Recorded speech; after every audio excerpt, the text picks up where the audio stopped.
सरसों का साग बनाने का ये तरीका जान कर के आप कहेंगे कि पहले क्यों नहीं बताया। यकीन मानिए, ये सरसों का साग आप सभी को पसंद आएगा। एक बार मेरे तरीके से सरसों का साग बना कर के देखिए, पंजाबी डिश का आनंद ही आ जाएगा। हर बार इसी तरीके से सरसों का साग बनाना चाहेंगे। साथ में मैं बताऊंगी कि एक्स्ट्रा ग्रीनपन कैसे लाएं। उससे पहले जय महाकाल गाइस, आप सभी का स्वागत है सशीष तड़का किचन में। चलिए आज की रेसिपी शुरू करते हैं।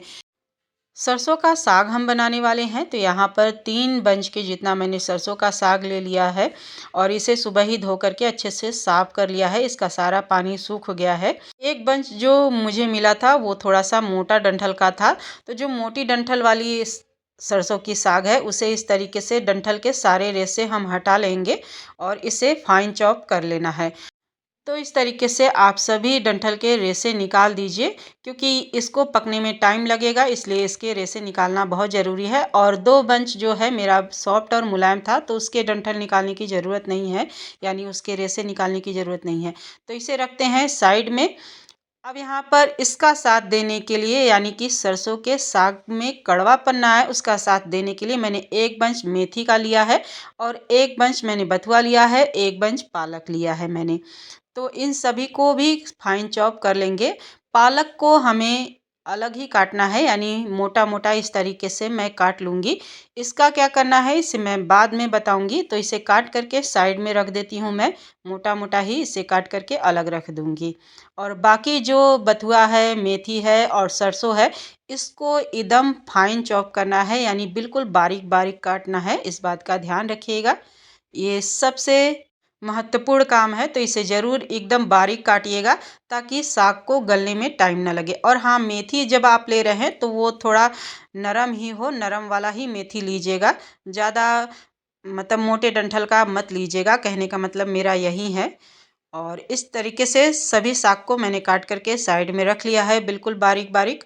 अब यहाँ पर मैंने 10-12 कली लहसुन लिया है और 2 हरी मिर्च लिया है, 1 इंच अदरक का टुकड़ा लिया है। तो इसे बारीक काट करके मैं खलबट्टे में बारीक बिल्कुल कूट लूँगी।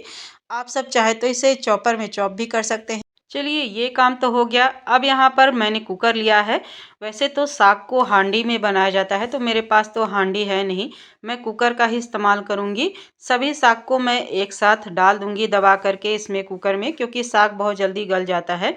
अब यहाँ पर 1 चम्मच मैंने नमक डाल दिया है और वहीं जो बारीक कूट करके अदरक लहसुन ये सब भी मैंने रखा था उसे भी डाल दिया है इसी में साथ के साथ।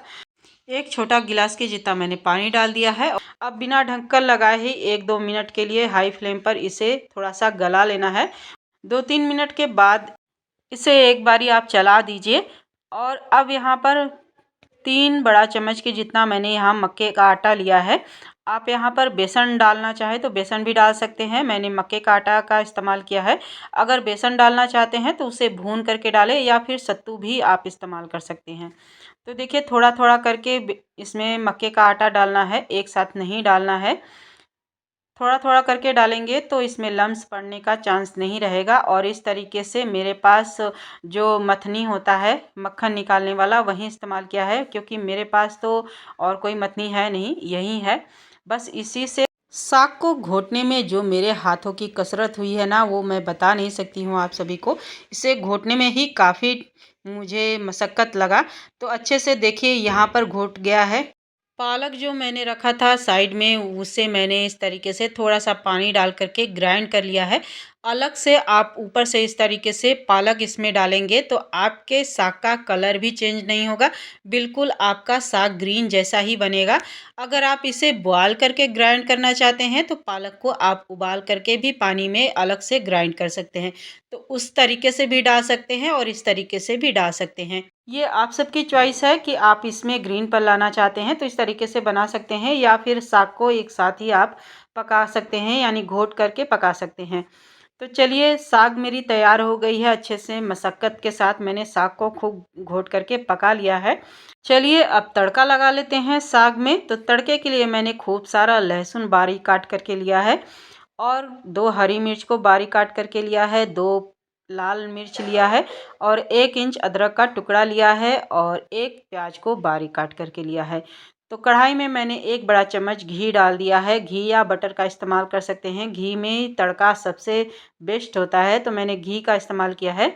अब इसमें 1 चम्मच धनिया मैंने डाल दिया है, अच्छे से चटका लिया है। धनिया क्रश करके मैंने डाला था।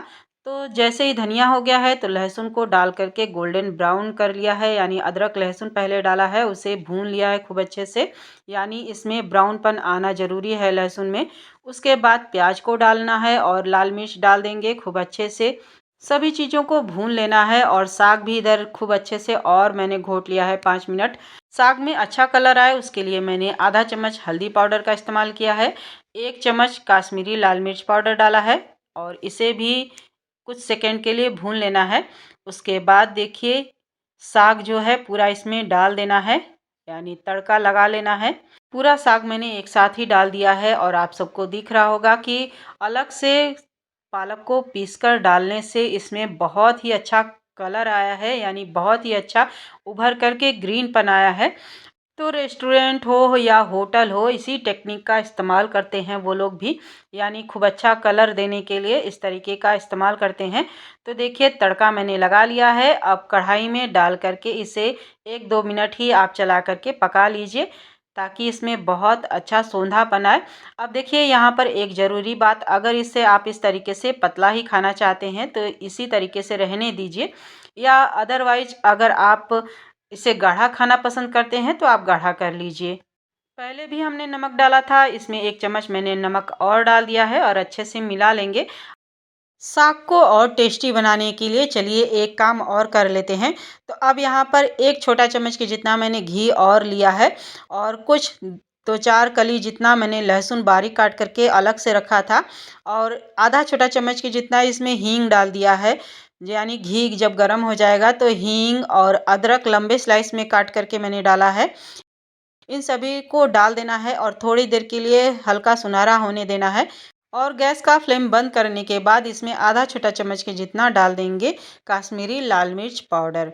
तो डाल करके अच्छे से मिला लेंगे और साग भी यहाँ पक करके यानी तैयार हो गई है। एक मिर्च को यानी हरी मिर्च को मैंने इस तरीके से लंबाई में काट लिया है और ऊपर से डाल दिया है ताकि ये दिखने में अच्छा लगे। यकीन मानिए गाइस, इस तरीके से आप साग को पका लेने के बाद यानी एक बार तड़का लगा लेने के बाद फिर से ऊपर से तड़का लगाने का जो जायका आएगा, आप यकीन नहीं मानोगे कि ये घर पर बना है। तो ये लीजिए तड़का भी लगा दिया है। इसके ऊपर से 2 छोटे टुकड़े मैंने बटर के डाल दिए हैं, क्योंकि ये सरसों का साग है। बटर और घी ना जाए तो ये हो ही नहीं सकता है। घी की क्वांटिटी और बटर की क्वांटिटी आप अपने श्रद्धानुसार इसमें डाल सकते हैं। तो जैसा आपको पसंद हो उस हिसाब से इसमें बटर या घी आप डाल दीजिए। और ये लीजिए पंजाबी सरसों का साग बन कर के तैयार है खाने के लिए। बस इसके साथ मक्के की रोटी बनाइए और एंजॉय करिए। रेसिपी अगर अच्छी लगी हो तो लाइक शेयर, चैनल पर न्यू है तो सब्सक्राइब कर लीजिएगा चैनल को। मिलते हैं एक नई रेसिपी के साथ, तब तक के लिए बाय बाय।